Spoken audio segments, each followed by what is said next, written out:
It's possible for anyone to go online with little technical expertise and become a cybercriminal. The bank robber today won't use a gun, they'll use a USB stick.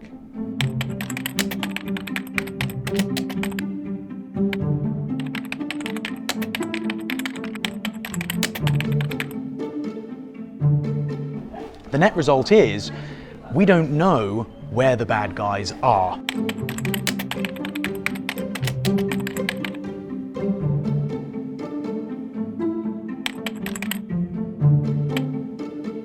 I got a call about a particular small business in Spain. A piece of ransomware, software that gets into your computer like normal malicious code, hit this computer and started encrypting the user's files. And it encrypts all that data using very, very strong encryption. What was terrifying was that this user's computer was connected to their network share with all of the business data. And in no time at all, this entire business's file set had been encrypted. They could access none of their information. Now, the gang was trying to extort funds. They wanted money. But when this particular business tried to go to the gang to pay and unlock the data, turns out that gang had already gone underground, been arrested, or something else had happened. They were now in the position where all of their data was locked, they couldn't continue operating, and this business is actually no longer trading. That was one of the first times I'd seen a hack that did that level of damage in such a short space of time, almost accidentally. And that volume of malware increased steadily through 2014. One of the nastiest ones I saw was CryptoLocker. And that impacted my mum, my dad, your parents, every single person out there. It was awful because what it was doing, it was encrypting your data. Photos of your children, photos of your family were being held to ransom by people, and you weren't even allowed to access this data unless you paid them a ransom. And it's straight away asking for a payment option. You can use MoneyPack if you're in the USA.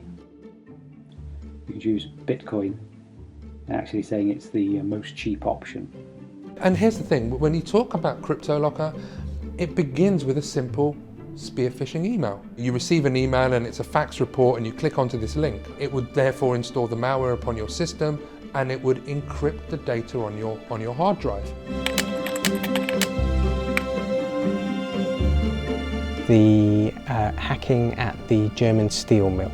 So this was a story released by the German government where we saw real-world damage where a furnace wasn't able to be safely shut down and caused massive damage in the physical world. From what we know at the moment, the community believes that this was accidental in terms of an outcome from the people behind the hack, that it was likely to be an indiscriminate hack to the normal corporate enterprise. Again, maybe an employee or a contractor brought something into the network by accident.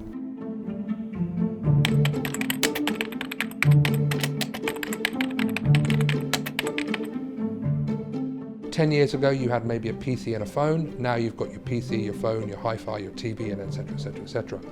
So we've already begun to witness vulnerabilities being exploited in these environments. The sharks have smelt blood in the water, and a lot of the infrastructure, the technologies and products that traditionally were not focused on by cybercriminals or security professionals are going to become the focus. So it's of course going to continue being about the Windows desktop, but what about all these new internet-connected devices?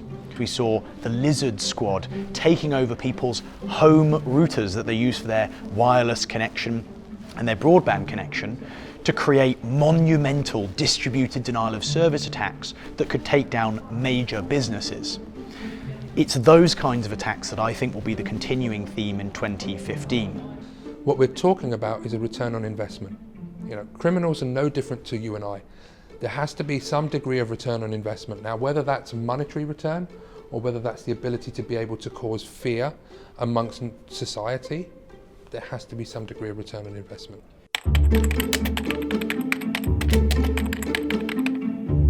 An Italian financial institution, one of our customers, we'd been working with them for a short period and we discovered that there was Bitcoin mining, electronic currency mining, going on fairly extensively in their environment and actually starting to degrade the performance, a lot of their IT and the servers that were working behind the scenes. Criminal botnet, an indiscriminate piece of malware, had entered the organisation and begun to spread around some of the services. And the criminal gang wasn't interested in ransacking the information of the company, they were merely reusing the servers and the IT there to do Bitcoin mining for themselves.